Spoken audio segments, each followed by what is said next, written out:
Welcome back to Grant's shop, you mad modelers. Well, this is where we're sitting as of today, almost the end of the year.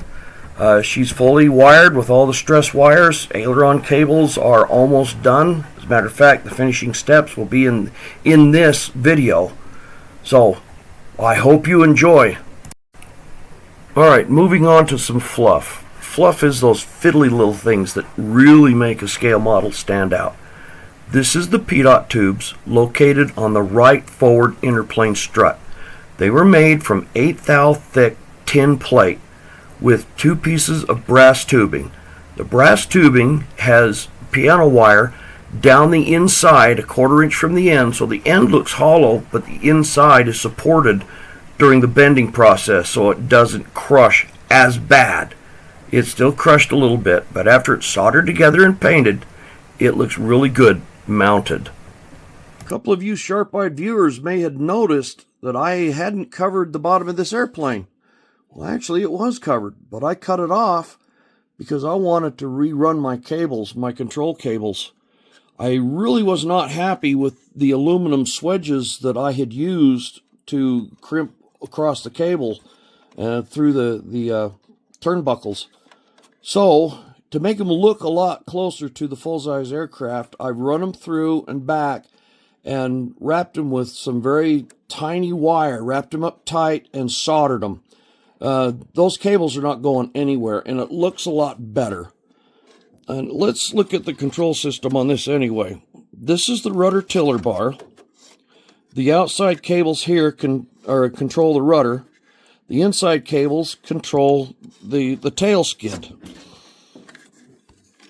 The center servo here with the eyelets actually control the elevator. Let's see if I can get into there to the stick. Okay, you see that? Those cables are tied in right here with the control cables for the elevator. They're spliced in because that cable, get it to focus, that cable comes up this way, goes through these pulleys that I have made just like the aileron pulleys with ball bearings in them, and goes right back out again. So there's 2 cables per elevator half, so if one side fails, it's not going to come apart. And like I said, these are spliced into those control cables, so I don't think it's going to go anywhere. The ailerons are right here. See the stick moving in there? Boy, those servos don't like it when I do that. Oh well, they'll survive. They're Savox. These are the quick clips that I'm going to be using. They got a grip like an alligator, but they're attached. They're soldered to some stainless steel cable that runs down the inside of a plastic tube like this, down through the wing as a guide tube. I chose clear plastic so that you don't see it, because the actual aircraft had that wire or that pole cable run down the inside of the wing and down across and out the bottom. You can just barely see it there. And I'm just getting to that rigging. So that's how the aileron cables work. Let's go to the back. I know most people wouldn't see this, but that's the main fuel tank. It's just a big chunk of foam that I've covered with, I think that's just some thin cardstock and then spray painted silver. The sides were made from a vacuum forming, a big balsa wood form. They're both the same, so I just vacuum formed 2 sides and taped them on there. From the cockpit, it looks great. Here are all of the control cables coming out for the rudder, and I believe these are the rudder. These 2 are the tail skid, and the rest are for the elevator. Or is it? I can't remember. No, there's 2 leads for the rudder. Anyway, it works. They run all the way back, of course. I'm not happy with these connectors. They don't look quite right. I may redo them. But again, the cables are wrapped with the wire and soldered. When I do my covering I like to use the Sig Stix-It to put it down, but then I'll go over the outside edges with some CA, because when you go to put nitrate dope on that Sig Stix-It, sometimes that nitrate will loosen up the Stix-It and it will come undone. Hey, Mad Modelers, I don't know what the hell I was thinking when I put all of these gorgeous flying wires on this and totally rigged it before I rigged the ailerons with the control cables. Way to think ahead, Grant. You see that? That is ugly. Very ugly. I don't like the way that is. So, if the wine is sour, throw it out. Anybody tell me where that came from? What movie it was from? I'm going to make new ones, and I'm going to make it out of a spring. I've been cutting loops off of the spring like so, and I will take them and I'll make a gap in it like that, and then I'm going to solder a couple washers on the end of that. Yeah, this is really tiny, finicky work, but I think it'll look so much better when I'm done. These little guys right here are the little clamps that I'm going to be making. Well, you'll see when it's done. You see how small it is? Yeah. So this little bolt is going to go through two washers that are soldered here and here. So it's going to kind of go through like this.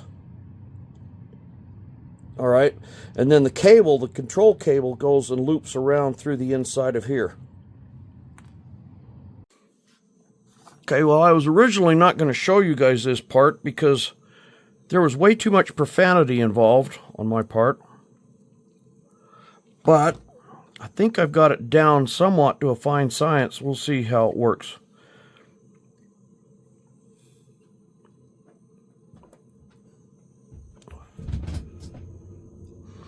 I only do one side at a time. Yeah, it didn't line up, did it?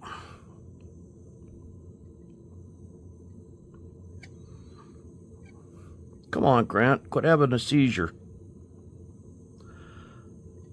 No, it was perfect.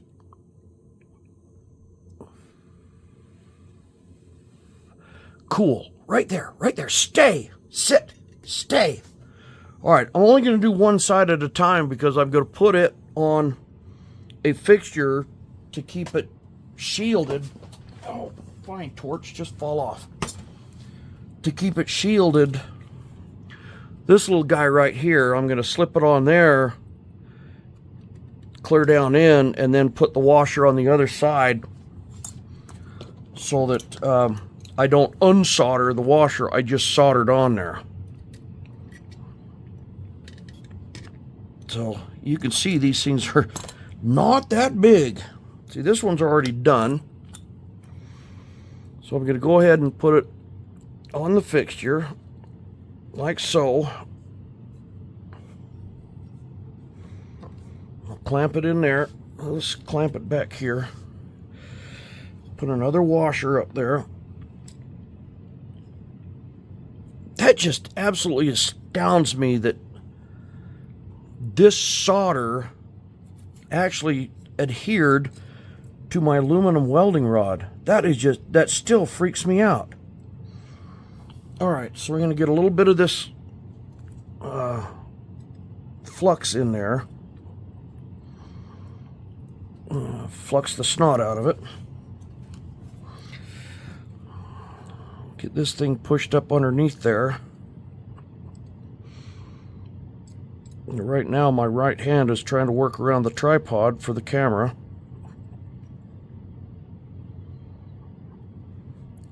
I ought to drill a hole in that plate to make sure that those two are lined up before I solder them, huh? Now there's an idea. Actually, they look pretty good if it doesn't move. But you know, Murphy's Law says it's going to move. And then Grant's going to have some foul language. So I'll try to keep it under control. And I've got 8 of these little stupid things to do.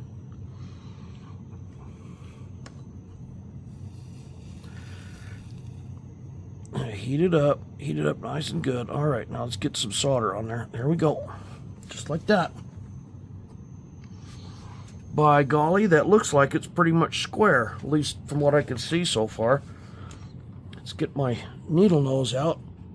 Let's pull it off. Wow, that aluminum gets hot fast. Well, look at that. What do you think? I think I can bend it a little bit and bend it right into shape. That's going to look a damn sight better than those stupid little aluminum things that I had made for it. These things.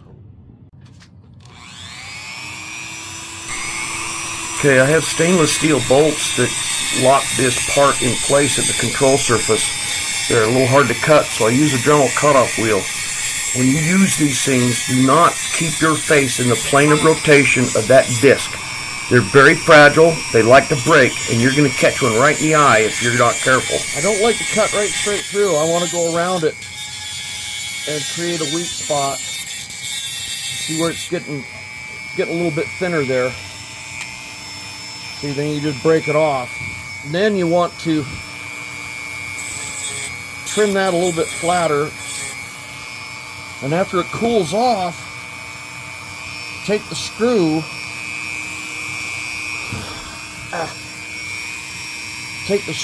and put a bevel on it so that it starts into the hole a lot nicer. And here we have a finished clevis, I guess you'd call it. Okay, got to admit, that looks a lot better, a lot closer to scale. Yeah, try that on for size.